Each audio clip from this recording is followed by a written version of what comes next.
폐암 명의가 말합니다. 이 증상이 있다면 당장 병원에 달려가십시오. 기침은 감기일 뿐이라 생각했어요.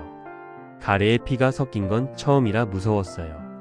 숨이 차서 병원에 갔는데 폐암 말기였습니다. 폐암은 초기 증상이 거의 없고 눈치챘을 땐 이미 늦은 경우가 많습니다. 폐암 명의들은 말합니다. 몸은 반드시 신호를 보낸다. 그걸 무시했느냐 아니냐의 차이다. 당장 병원에 달려가야 하는 폐암의 신호 7번째, 어깨와 팔의 통증과 마비감. 폐암이 폐의 상엽에 생기면 목이나 어깨, 팔까지 통증이 방사될 수 있습니다. 특정 팔이 자주 저리거나 어깨가 눌린 듯한 통증이 지속된다면 목 디스크가 아니라 폐 상부 종양의 신호일 수도 있습니다.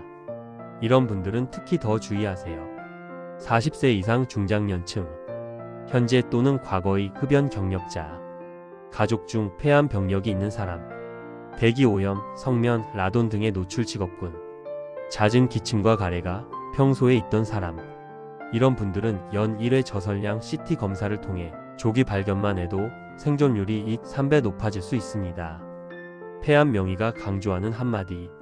쉰 목소리와 만성적인 목 상태 이상은 병원에 가야 할 이유입니다.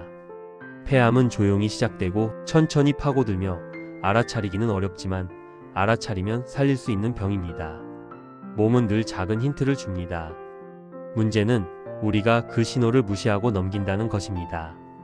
당신의 몸이 평소와 다르다고 느낀다면, 가볍지 않은 불편함이 이어진다면 그게 바로 병원에 가야 할 타이밍입니다. 몸이 보내는 폐암의 이상 신호를 지인이나 주위에 적극 공유하시면 가족과 지인들의 폐암을 예방할 수 있습니다.